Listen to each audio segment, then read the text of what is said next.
गम की अंधेरी रात में दिल को न बेकरार कर। गम की अंधेरी रात में दिल को न बेकरार कर।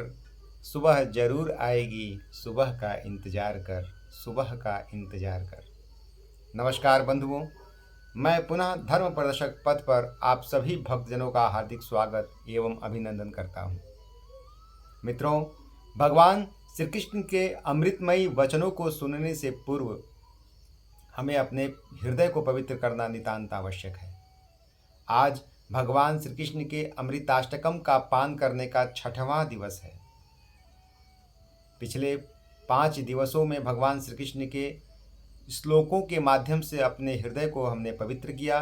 पुनः आज 6वें दिवस में उनके दिव्य संदेश को बैठाने का प्रयास करेंगे।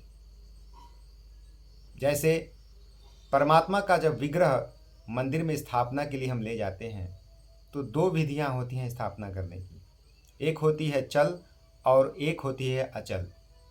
चल प्राण प्रतिष्ठा तब की जाती है जब हम मूर्ति को एक स्थान से दूसरे स्थान पर ले जाना होता है, और अचल प्राण प्रतिष्ठा तब होती है जब हम उस मूर्ति को वहीं स्थापित कर देते हैं, अर्थात स्थायी रूप से वहीं वह मूर्ति रह जाती है।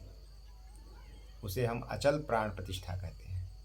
उसी प्रकार से भगवान का दिव्य संदेश हमारे चित्त में अचल रूप से प्रतिष्ठित हो जाए, उसके लिए हमें अपने हृदय को बहारना होगा, फुहारना होगा, पवित्र बनाना होगा, निर्मल करना होगा।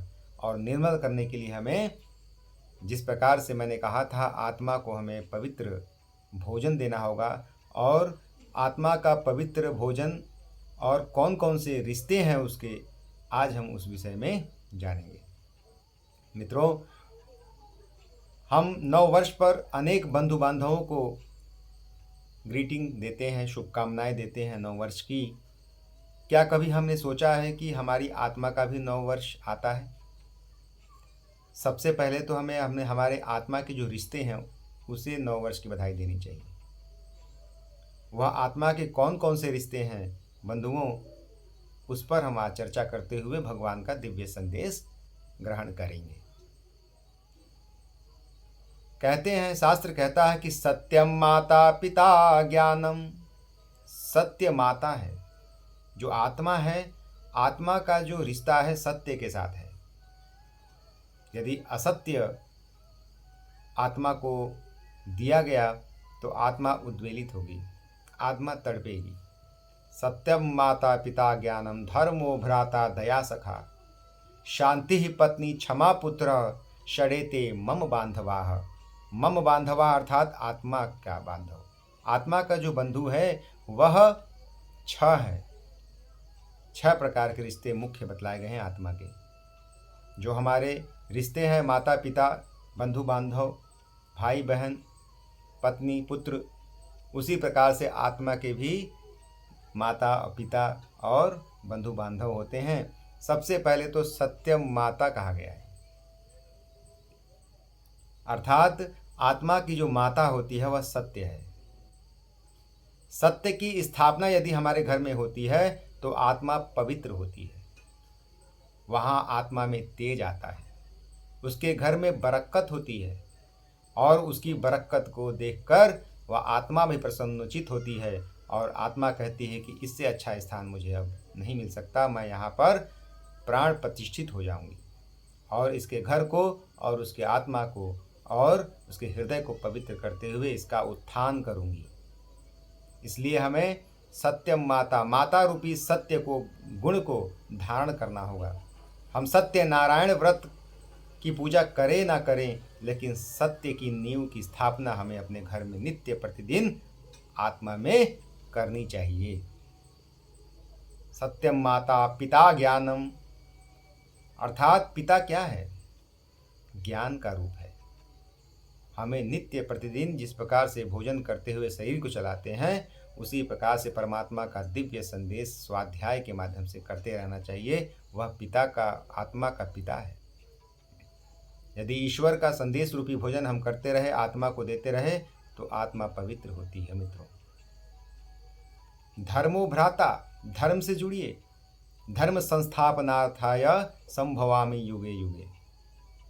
भगवान श्री कृष्ण हो, भगवान श्री राम हो, वराह अवतार हो, नरसिंह अवतार हो, कोई भी भगवान ने जो भी अवतार लिया है वह धर्म की स्थापना के लिए ही लिया है।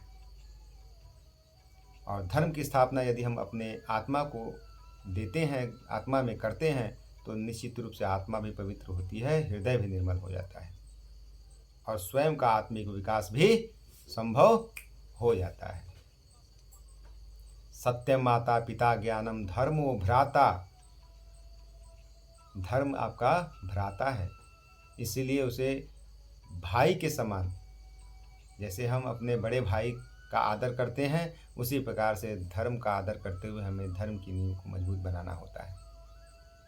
दया सखा, जो हमारे सखा हैं, मित्र हैं, वह दया रूपी है, करुणा रूपी है। दया रूपी गुण हमारे आत्मा को के अंदर होना बहुत जरूरी है।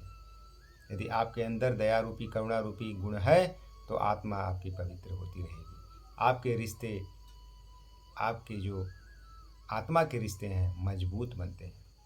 अब रिश्तों में मजबूती आती है तो निश्चित रूप से आत्मा में भी मजबूती आती है और आपका पवित्र हृदय स्थल बन जाता है, जहाँ परमात्मा का दिव्य संदेश आके स्थापित हो जाएगा। सत्यम माता पिता ज्ञानम धर्मो भ्राता दया सखा शांति ही पत्नी। पत्नी हमारा गुण है और वह किस रूप में है? शांति के रूप में है।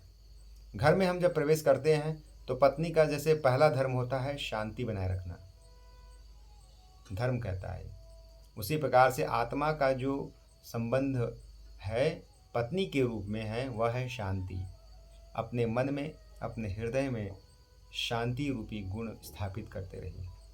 विषम परिस्थितियों में भी अपने आप को आवेश में ना आने दें। धैर्य का पालन करते हुए हमें अपने जीवन को उन्नति का मार्ग देना चाहिए।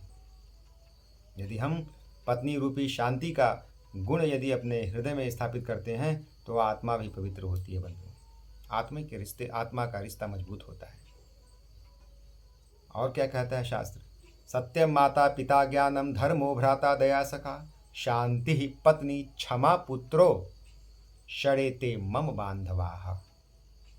क्षमा रूपी पुत्र, जैसे हमारा घर में बालक होता है और बालक अनेक प्रकार की उद्दंडता करता है लेकिन हम उसे बाद में क्षमा कर देते हैं, उसी प्रकार से क्षमा रूपी आत्मा का जो रिश्ता होता है वह बालक का रूप होता है। अर्थात आपके अंदर यदि बड़प्पन है, उदारता है, तो जीव के से यदि कोई हिंसा हो जाती है, छोटी मोटी यदि कोई गलती भी हो जाती है, तो आपके अंदर क्षमा बड़न को चाहिए, छोटन को उत्पात वाली स्थिति होनी चाहिए। यदि आपके अंदर बड़प्पन है तो आपके अंदर क्षमा करने का गुण भी होना चाहिए, तभी आपकी आत्मा प्रसन्न होगी।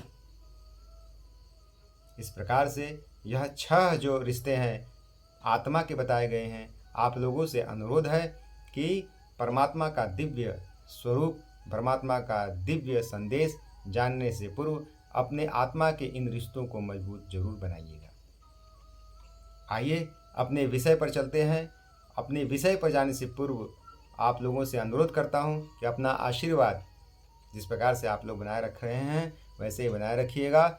आगे आप लोग इसे प्रसारित कीजिए, क्योंकि परमात्मा का जो दिव्य संदेश है यदि जो प्रसारित करता है वह भी धर्म का ही कार्य है। इसलिए आप लोगों से अनुरोध है कि अपना आशीर्वाद बनाते हुए इस प्रचार प्रसार में, धर्म के प्रचार प्रसार में जुटे रहिए। आइए परमात्मा के 6वें भाग में भगवान क्या कहते हैं, कौन मेरा प्रिय है, उसमें प्रवेश करते हैं। भगवान कहते हैं कि समः शत्रौ च मित्रे च तथा मानापमानयोः शीतोष्ण सुख दुःखेषु समः संग विवर्जितः। बहुत सुंदर श्लोक भगवान कहते हैं कि समः शत्रौ च मित्रे च तथा मानापमानयोः। समो, सम रहना है, शत्रु के साथ भी और मित्र के साथ भी। शत्रु और मित्र में समानता का व्यवहार करते हुए हमें सम रहना है। तथा मानापमानयोः, तथा मानापमानयोः का अर्थ होता है मान में भी और अपमान में भी हमें सम रहना है। हमें विचलित नहीं रहना है, तभी भगवान कहते हैं कि वह भक्त मेरा प्रिय होगा। भगवान का प्रिय वही होता है जो मान में भी और अपमान में भी, शत्रु के साथ भी और मित्र के साथ भी सम रहते हुए अपने जीवन को आसक्ति से रहित रखते हुए जो जीवन जीता है, उसका निश्चित रूप से भगवान उसका अपना बालक समान प्यार करने लग जाते हैं। भगवान कहते हैं कि शीतोष्ण सुख दुखेषु समः संग विवर्जितः, अर्थात शीतोष्ण का अर्थ होता है सर्दी और गर्मी से नहीं। हमारे मन के अंदर जब दुर्बलता पैदा होती है, तब सुख दुख का अनुभव जब हमारे मन में होता है, जब दुख का अनुभव ज़्यादा होने लग जाता है तब, और जब सुख का अनुभव ज़्यादा होने लग जाता है तब शीतोष्ण सुख दुखेषु समता का व्यवहार करने आना बहुत जरूरी है। अर्थात भगवान कहते हैं कि अपने आप को ऐसा बनाओ कि किसी भी परिस्थिति में, अनुकूल परिस्थिति हो या प्रतिकूल परिस्थिति हो, समानता का व्यवहार करते हुए हमें अपने जीवन को, सरलता का व्यवहार करते हुए हमें अपने जीवन को आगे गति देनी चाहिए। आगे भगवान कहते हैं कि संग विवर्जितः, संग विवर्जितः का अर्थ होता है आसक्ति से रहित।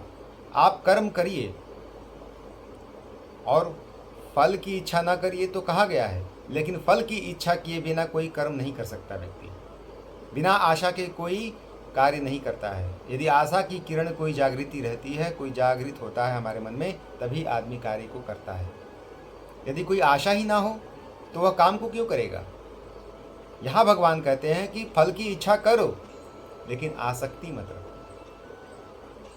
आसक्ति का अर्थ होता है मैं कर्म कर रहा हूँ, उसमें सफलता मिले चाहे विफलता मिले, दोनों में मैं सम रहूँगा, यही आसक्ति का कहना है। आसक्ति का अर्थ यही होगा सरल रूप में। अर्थात परमात्मा कहते हैं कि जो व्यक्ति, जो भक्त समः शत्रौ च मित्रे च तथा मानापमानयोः शीतोष्ण सुख दुखेषु समः संग विवर्जितः, अर्थात शत्रु में और मित्र में, मान में अपमान में सम रहने वाला भक्त मेरा सबसे प्रिय होता है। शीतोष्ण सुख दुखेषु, अर्थात सुख और दुख में समता का व्यवहार करने लग जाता है, आसक्ति से रहित अपना जीवन जीता है, वह मेरा भक्त जो होता है सबसे प्रिय होता है। तब भगवान कहते हैं कि मैं उसे मानने लग जाता हूँ, उसके सुख और दुख मेरे हो जाते हैं। इसी प्रकार अगले प्रकरण में प्रवेश करेंगे। आप सभी को बहुत बहुत धन्यवाद।